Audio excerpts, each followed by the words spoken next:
Bonjour et bienvenue dans ce 14e épisode du Journal d'une agoraphobe. Si vous découvrez le podcast pour la première fois, ici je vous parle de mon expérience d'ancienne agoraphobe. Que vous soyez vous-même aux prises avec l'anxiété, que vous accompagnez un proche qui en souffre, ou même si vous êtes psychologue ou étudiant en psychologie, vous êtes au bon endroit. L'idée n'est pas de me positionner en experte ou de prétendre soigner qui que ce soit, mais plutôt de partager un témoignage. Et si mes expériences, parfois bien chaotiques, peuvent vous aider, notamment celles qui concernent mes interactions avec le monde médical, paramédical ou l'entourage qui ne comprend pas toujours, eh bien, mission accomplie.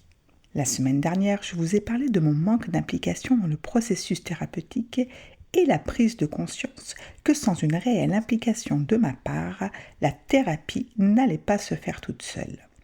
Dit comme ça paraît logique, mais je vous assure qu'en situation, ça ne l'est pas forcément. Quand vous allez voir un dentiste, vous vous attendez à ce qu'il soigne votre carie. Eh bien, dans un premier temps, c'est comme ça que je voyais les choses avec ma psychologue. J'attendais qu'elle me soigne.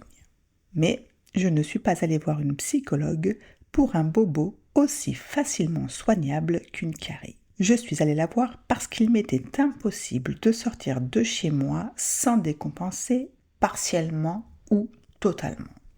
Comment on soigne ça ? Les exercices d'exposition ont d'abord bien marché. Et bim, rechute. La cohérence cardiaque a énormément diminué mon état d'anxiété généralisée. Mais ce n'est pas pour cela qu'il était plus facile pour moi de sortir de la maison. Ma psy m'a demandé plusieurs fois si je me souvenais de mes premiers signes d'anxiété. J'ai botté en touche à plusieurs reprises, mais depuis ma décision d'être plus active dans le processus thérapeutique, la question est remontée à la surface et j'ai commencé à creuser le sujet. Pourquoi je vous raconte tout ça ? Parce qu'en explorant mes premières expériences d'anxiété, j'ai eu l'impression de toucher du doigt la cause de mon trouble. Est-ce que le fait de trouver l'origine allait suffire à résoudre le problème ? Avant de vous donner ma réponse, laissez-moi vous raconter ce que j'ai découvert. Mon premier souvenir de trouble anxieux, c'était un vendredi soir. À l'époque, ma fille était encore petite. Mes semaines se résumaient à l'emmener à l'école, à ses activités, aller bosser, faire les courses, le repassage. Bref, le rythme métro, boulot, dodo sans le métro. Et le vendredi soir, c'était ma pause.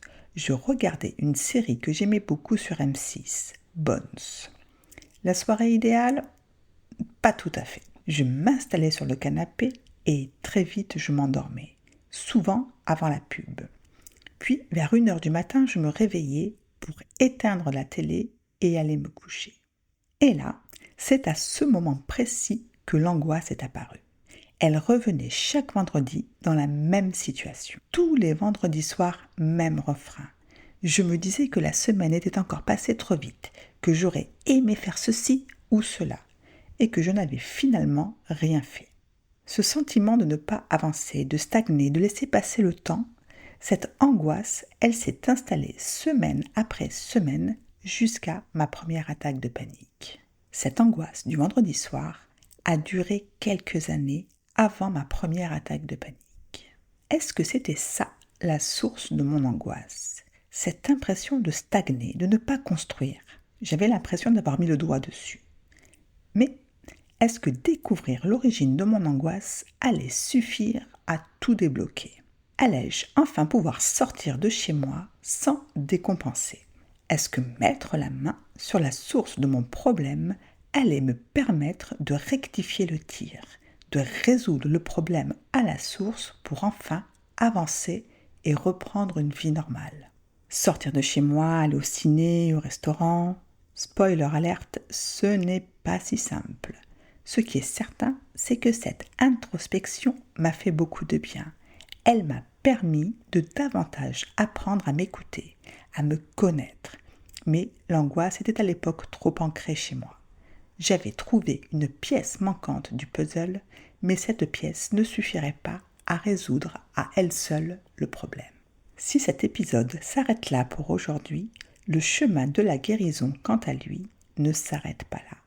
Suite du parcours au prochain épisode. Avant de se quitter, juste une chose. Si cet épisode vous a apporté quelque chose, ou si vous aimez ce podcast, n'hésitez pas à le noter et à laisser un commentaire. Ça m'aide énormément et ça permet aussi à d'autres personnes qui en auraient peut-être besoin de découvrir le podcast. Et bien sûr, pensez à vous abonner pour ne rien manquer des prochains épisodes. Merci infiniment d'être là et à très vite.